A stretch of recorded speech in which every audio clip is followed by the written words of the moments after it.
جمال الوجود بذكر الإله.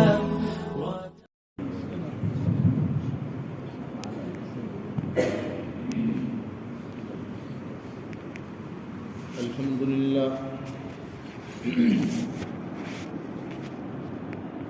الحمد لله وحده والصلاة والسلام على من لا نبي بعده.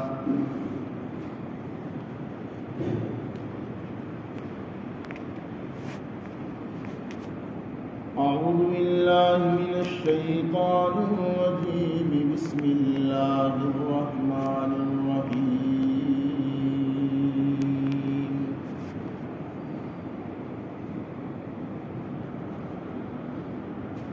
هن لباس لكم وأنتم لباس لهن.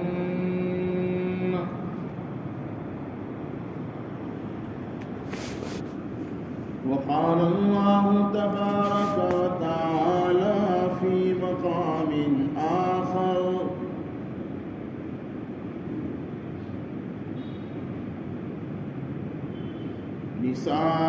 نساؤكم حرث لكم. صدق الله مولانا العظيم وصدق رسوله النبي الكريم ونحن على ذلك لمن الشاهدين والشاكرين والحمد لله رب العالمين.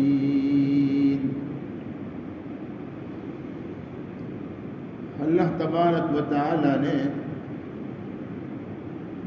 زندگی جو عطا فرمائی، یہ اتنی قیمتی نعمت ہے، اتنی قیمتی دولت ہے کہ دنیا میں بھی اس کا کوئی بدل نہیں ہے.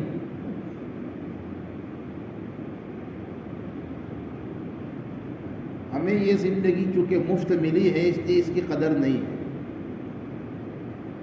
زندگی کی عظمت اور قدر و قیمت کو سمجھانے کے لیے اللہ نے قرآن میں اپنے غیر کی جو قسمیں کھائی ہیں ان میں ایک زندگی کی قسم بھی ہے. والعصر ان الانسان لفی خسر. علماء مفسرین فرماتے ہیں یہ جو زمانے کی قسم کھائی ہے، ایک قول تو بعض علماء کا یہ ہے کہ اس سے حضور کا زمانہ مراد ہے کہ اس سے پہلے اور اس کے بعد ایسا مبارک اور پاکیزہ زمانہ کائنات میں نہیں آیا نہ آئے گا. تو حضور کے زمانے کی عظمت کو بتلانے کے لیے زمانے کی قسم کھائی، صحیح ہے.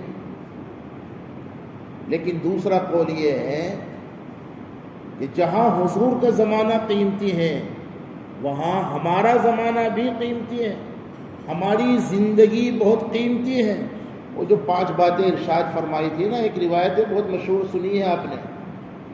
5 چیزوں کی قدر سمجھو، 5 چیزوں سے پہلے 5 چیزوں کی قدر جان لو، 5 چیزوں سے. میں اس تفصیل میں نہیں جاؤں گا، مجھے دولہا جا آئے نا تو بھائی پہلے اسے یہاں بٹھائیے. جب بھی دولہا صاحب آ جائے تو اس سے پہلے آگے میرے پاس میں بٹھائیے تاکہ ان کی برکت سے کچھ باتیں ہم عرض کریں گے شادی کی مناسبت سے. کچھ بات میں کہنا چاہتا ہوں، ان تفصیلات میں نہیں جاؤں گا. زمانہ قیمتی ہے یہ بات کہہ کر آگے کچھ عرض کرنا ہے. وہ جو 5 چیزوں کا تذکرہ ہے ان میں ایک یہ بھی تو ہے نا، زندگی کی قدر جان لو. کس سے پہلے بولو؟ موت سے پہلے. مرنے والوں سے پوچھو ایک ایک لمحہ زندگی کا کتنا قیمتی ہے. خود مرنے والا بے بس ہوتا ہے، عاجز ہوتا ہے، بستر مرض پر ایڑیاں رگڑتا ہے. وہ خود بھی چاہتا ہے اس کا بس چلے تو ایک ایک لمحے کے لیے لاکھوں روپیہ دے. اور اس کے بیٹے، اس کے رشتہ دار، اس کے دوست احباب، ملنے جلنے والے بھی چاہتے ہیں کسی طرح یہ بچ جائے، لیکن وہ مولانا جلال الدین رومی نے فرمایا تھا نا، بات یاد آئی، اللہ نے اگر کسی کی موت لکھ دی ہے تو کوئی دوا اور دنیا کے کوئی ڈاکٹر کی ترتیب اور تدبیر اثر نہیں کرتی، ہوتا ہی نہیں ہوتا۔ خیر، تشریف لائیے۔ تو زندگی بڑی قیمتی نعمت ہے، اس کی قدر کرو۔ اور جوانوں، اے کاش یہاں جوان جلدی اگر آتے تو ان سے میں کہتا، ہمارے نوجوان، اور بلکہ بدقسمتی یہ ہے نوجوان تو اپنا بہت سا وقت فضول ضائع کرتے ہیں۔ ایک بات میں کہتا ہوں، مجھے یہاں کا زیادہ تجربہ نہیں ہے، عموماً ہمارے سماج میں شادیوں کے موقع پر سب سے زیادہ بے قیمت اگر کوئی چیز ہوتی ہے تو وہ ہے وقت۔ کیا ہے؟ وقت۔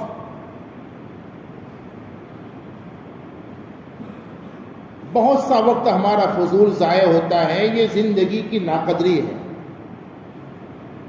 خیر، زیادہ اس کو پھیلانے کا کوئی خاص مطلب نہیں ہے۔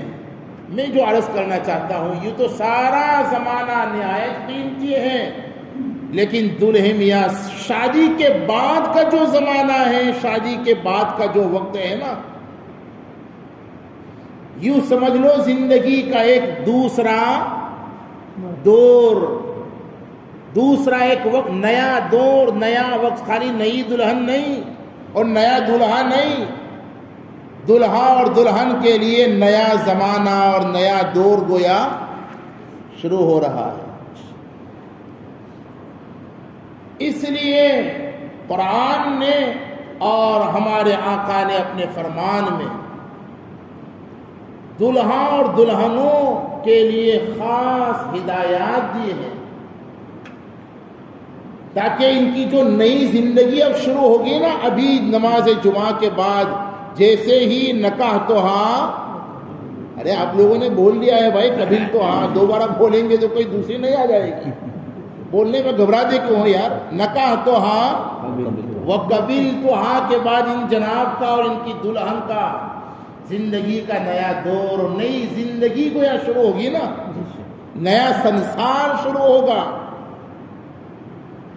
پہلے اکیلے تھے، اب اکیلے، پہلے ذمہ داریاں کچھ اور تھی، اب ذمہ داریاں بڑھ جائے گی نا۔ اس لیے خود قرآن نے بھی میاں بیوی کی زندگی کی اہمیت کو سمجھانے کے لیے کیا ہدایات دی ہے اللہ ولی۔ اے کاش کہ ہم قرآن کو ایسے پڑھیں جیسے پڑھنا چاہیے، اور قرآن کریم کے حقوق کو اگر ہم سمجھیں۔ ہم تو قرآن صحیح پڑھ بھی نہیں سکتے، جب ہم نے کہا نا کہ قرآن کو ایسے پڑھے جیسے پڑھنا چاہیے، آپ میں سے اکثر لوگ سمجھیں گے کہ یہ آپ مرزا باہو کے تھے کہ بڑا قاری صاحب بنی جاؤ، کیونکہ قرآن تو جو قاری حضرات پڑھتے اسی کو قرآن پڑھنا کہتے۔ ایسا نہیں ہے، قرآن کو ایسے پڑھیں جیسے پڑھنا چاہیے کا مطلب یہ ہے صحیح پڑھیں، غلط نہ پڑھیں۔ نمبر 2، سمجھ کر پڑھنے کی، بولو بھائی آگے تم بولو نا، سمجھ کر پڑھنے کی کوشش کیا کرے؟ تو قرآن کا ایک ایک جملہ کتنا جامع ہے۔ 2 چھوٹے جملے میں نے 2 جگہوں سے پیش کیے ہیں، یہ علماء جانتے ہیں۔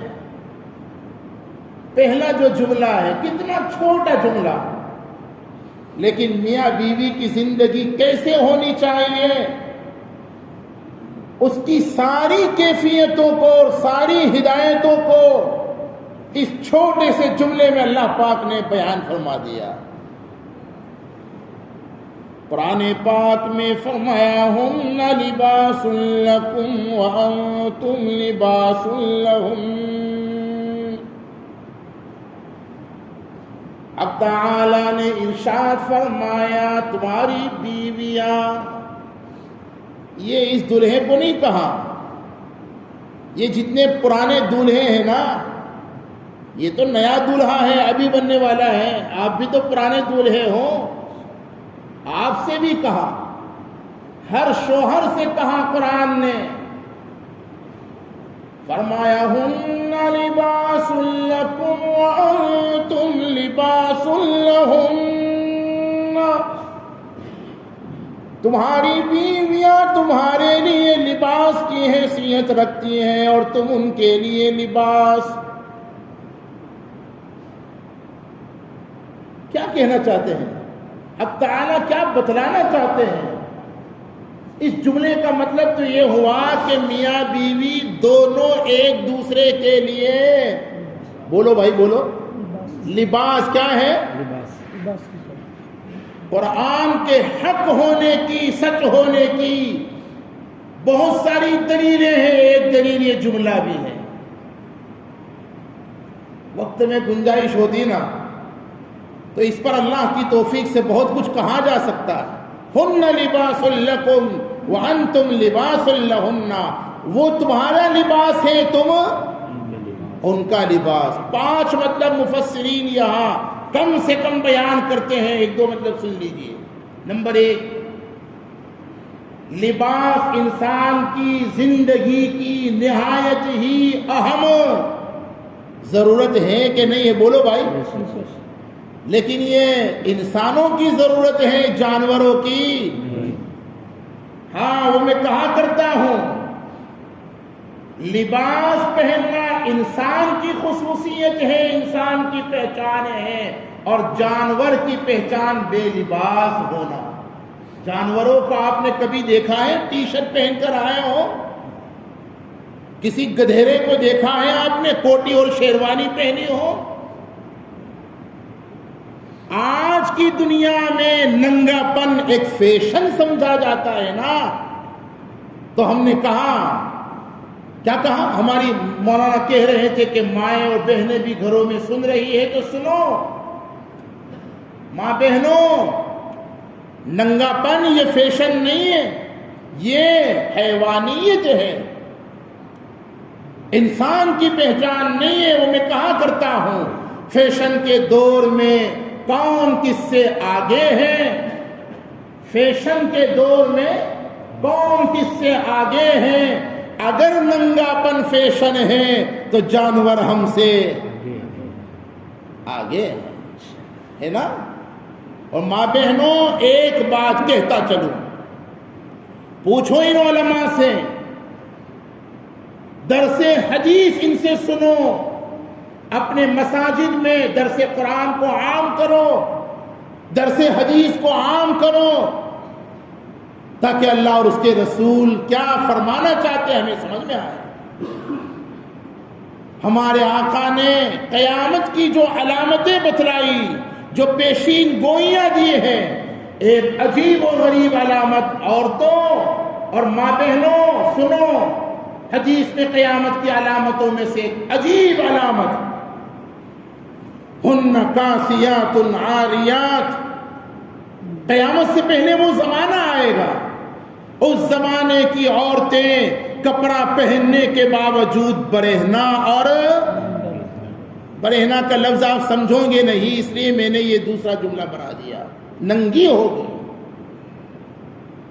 اب جب حضور فرما رہے تھے نا یہ بات، اس زمانے میں بلکہ ایک زمانے تک علماء مفسرین اور محدثین اور محققین کو یہ بات سمجھ میں نہیں آ رہی تھی کہ ایسا کیسے ہو سکتا ہے، کپڑا بھی پہنے ہو اور بولو نا بھائی ننگی بھی ہو۔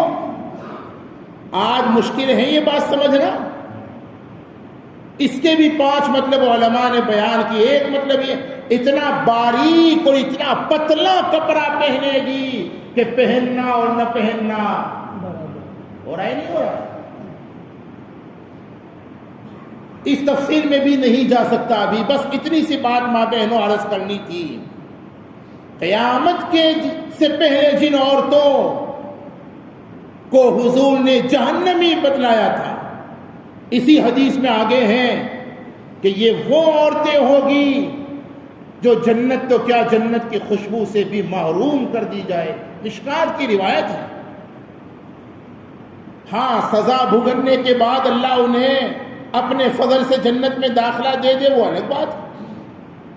دخول اول سے روک دی جائے گی. بس یہ جملہ علماء کے لیے اشارہ کر دیا. لباس انسان کی اہم ضرورتیں ہیں. تو ہن لباس لکم وانتم لباس لہن.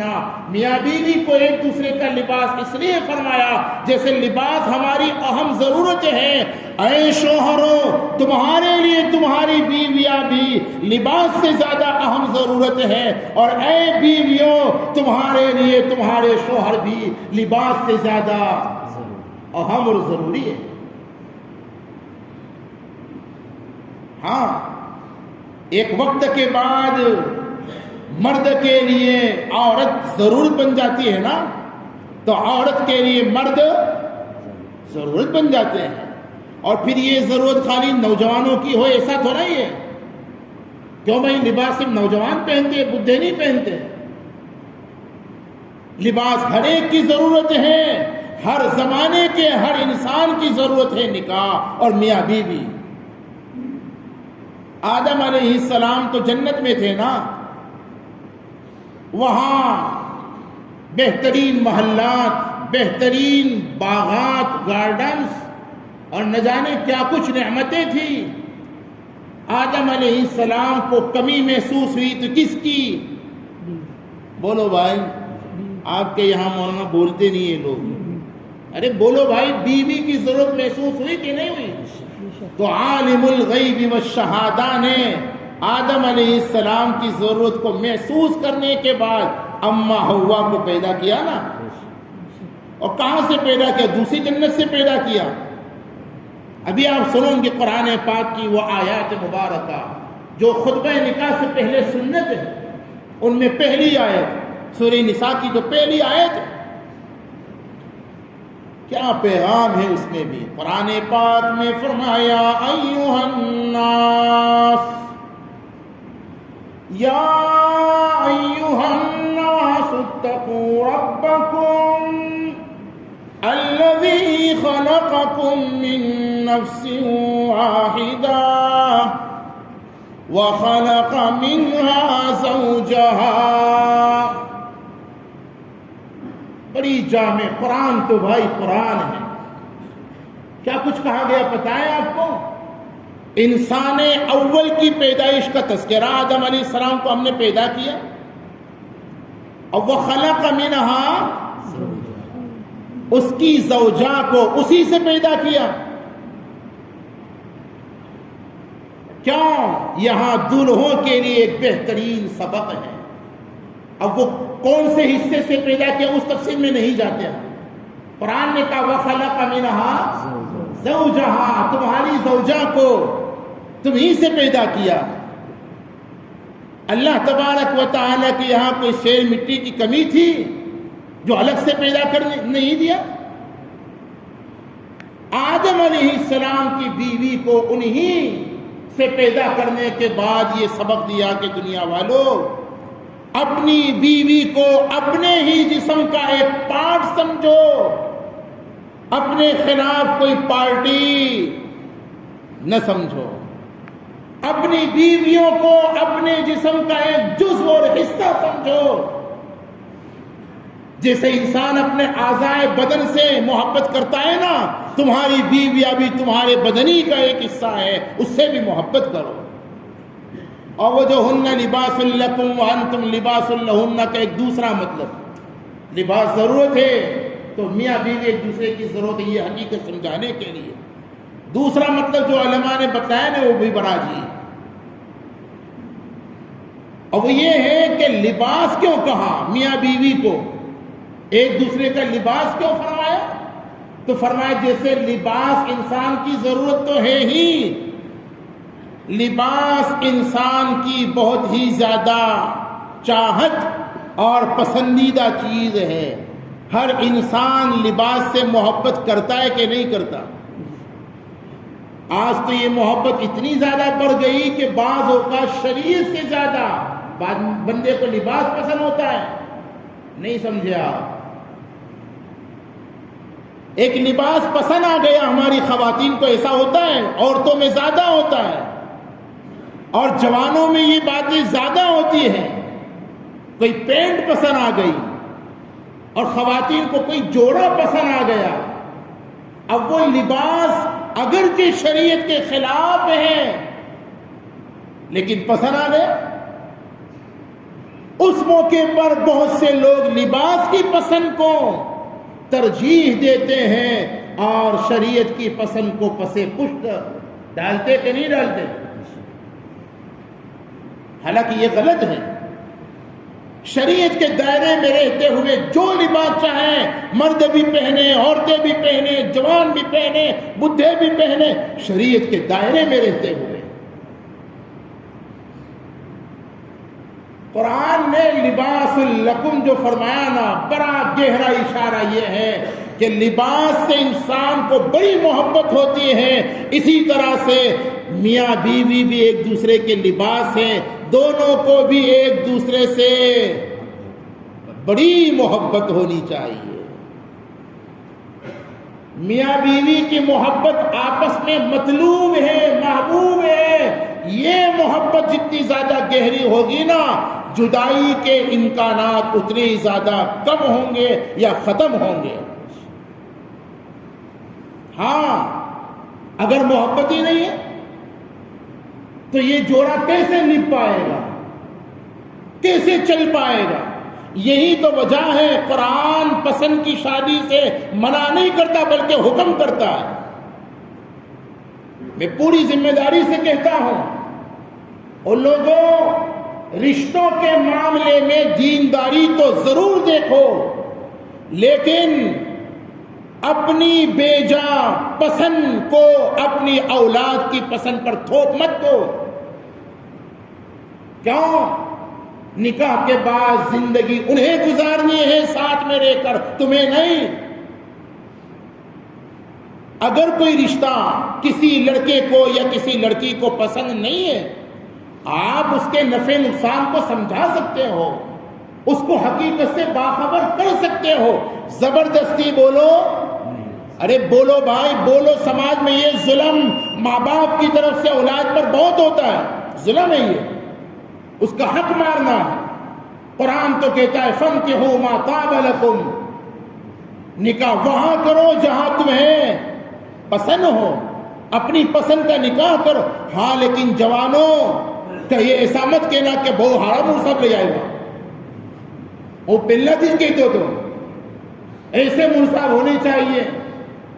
آپ اپنی پسند کا نکاح ضرور کیجئے لیکن اپنے ماں باپ کو اعتماد میں لے کر، ان کو بھروسے میں لے کر. اور ماں باپ کو بھی چاہیے کہ رشتے کے انتخاب میں اپنی پسند اور اپنی مرضی کو اولاد پر زبردستی نہ تھوپیں. یہ شریعت کی تعلیم کے خلاف. بہرحال دونوں میں جتنی محبت گہری ہوگی، وہ محبت میں گہرائی کب آئے گی؟ جبکہ دونوں ایک دوسرے کو بولو یار پسند کریں گے تبھی تو آئے گی نا. اور عجیب بات، کیا نام ہے؟ شکیل. بیٹے شکیل سنو، کنز العمال کی ایک روایت ہے. آپ نے تو یہ سنا ہے نا کہ بیت اللہ کو دیکھنا عبادت ہے. بے شک ہے. امام غزالی فرماتے 4 چیزیں ہیں جس کو دیکھنا عبادت ہے. نمبر 1 بیت اللہ، نمبر 2 کلام اللہ، نمبر 3 روضے رسول اللہ، نمبر 4 اہل اللہ. اللہ والوں کو، نیک لوگوں کو، قرآن والوں کو، علم والوں کو محبت کی نظر سے دیکھو. اور لوگوں اگر ان کی عزت نہیں کر سکتے انہیں ذلیل بھی نہ کرو. مجھے یاد آ رہا ہے لیکن گنجائش چونکہ وقت میں ہے نہیں نا. مشکات میں روایت ہے جس میں سن لو یہ بھی. آقا فرماتے ہیں اگر کوئی بندہ اللہ کی تعظیم کرنا چاہتا ہے وہ 3 لوگوں کی تعظیم کرے. 3 لوگوں کی تعظیم کرنا ایسا ہی ہے گویا اللہ کی بولو تعظیم کرنا. مشکات کی روایت نمبر 1 انصاف پسند حاکم اس کی تعظیم کرنا اللہ کی تعظیم کرنا ہے. نمبر 2 بوڑھا مسلمان اس کی تعظیم کرنا. جوانوں ان بوڑھوں کی تعظیم کرو, ان کے بڑھاپے کا لحاظ رکھو. جب اللہ ان کے بڑھاپے کا لحاظ رکھتا ہے, حدیث میں آتا ہے نا جس کے چہرے پر بڑھاپے کے آثار نمایاں ہوتے, وہ بوڑھا جب ہاتھ اٹھا کر دعا مانگتا ہے اللہ فرماتے ہیں مجھے شرم آتی ہے کہ اس کی دعا کو میں رد کر دوں. خیر, بوڑھا مسلمان اس کی تعظیم کرنا اللہ کی تعظیم کرنا ہے. نمبر 3 حافظ قرآن عالم قرآن اس کی تعظیم کرنا بھی بولو علماء کی تعظیم کرو, ان کی ضرورتوں کا خیال رکھو. بہرحال بات پتہ نہیں کہاں سے چل پڑی بھائی. ہاں 4 چیزیں. اللہ والوں کو دیکھنا یہ بھی عبادت ہے, اور وہ حدیث شریف میں جو ہے نا ماں باپ کو محبت کی نظر سے دیکھنا بھی. جوانوں بولو محبت کی نظر سے کس کو دیکھنا؟ اپنے ماں باپ کو. اور تمہارے ماں باپ چاہے دیندار ہو یا بے دین ہو وہ ان کا اور اللہ کے درمیان کا معاملہ ہے. لوگوں تمہارے لیے تو وہ ماں باپ ہے, اگر بے دین ہے تو وہ ان کا اور اللہ کے درمیان کا معاملہ. اگر ماں باپ خدا نہ کرے بے دین بھی ہو تب بھی ان کو کس نظر سے دیکھو گے؟ عمل کرنے والے بولو بھائی کس نظر سے دیکھو گے؟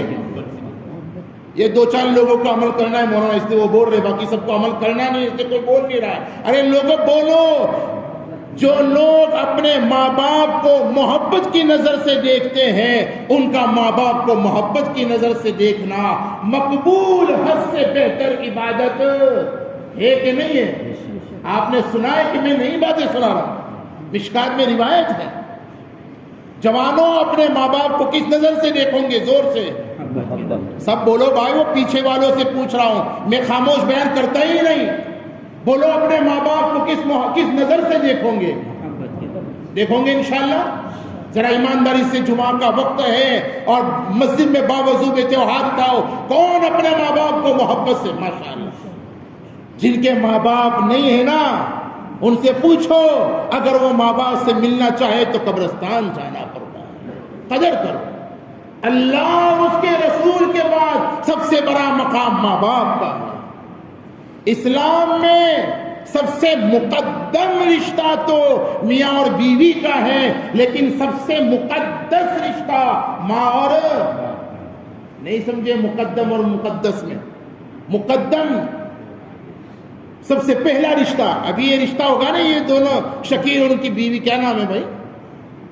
جب ہوگی ابھی انشاءاللہ فاطمہ اور شکیل ابھی میاں بیوی بنیں گے. اور آئندہ مجھے 1 سال جب بچہ ہو جائے بلانا بھائی, ہے نا. ابھی تو میاں بیوی ہے اور پھر ماں اور ماں. دیکھو مقدم رشتہ کون سا ہوا؟ میاں بیوی ہے نا, میاں بیوی کا. اور پھر یہی رشتہ بنیاد بنتا ہے دوسرے رشتوں کی. جتنے بھی سماجی رشتے ہیں اس کی بنیاد سنگ بنیاد ہو رہا ہے. آج آپ نے مسجدوں کا سنگ بنیاد دیکھا ہے, مدرسوں کا, مکانوں کا, نہ جانے کون سی چیز. آج رشتوں کا سنگ بنیاد ہونے والا ہے. ہاں خیر بات تو وقت بھر رہا ہے بھائی, کیا کیا جائے. آپ لوگ بولو نا بھائی, ختم کر دیں یا تھوڑا چلے گا, گنجائش ہے. ارے بولو یار, پیار سے بول دو بھائی. ایک بات حدیث پاک کنز المال کی روایت میں یہ کہہ رہا تھا, آپ نے سنا ہے کہ یہ بیت اللہ کو دیکھنا, کلام اللہ کو دیکھنا یہ تو عبادت ہے. میں کنز المال کی روایت پیش کرتا ہوں. نکاح کے بعد شوہر اپنی بیوی کو محبت سے, غصے سے مت دیکھیے بھائی, کیسا ارے محبت سے دیکھنے والے بولو نا یار، کیسا؟ محبت سے دیکھیں تو بیوی بھی بھائی پھر محبت کا جواب تو محبت ہی ملے گا نا۔ آپ جو غصے سے دیکھو گے نا، ایک آنکھ غصے میں نکالو گے، وہ دو آنکھیں نکالے گی سنی۔ محبت کا جواب محبت ہی سے ملتا ہے۔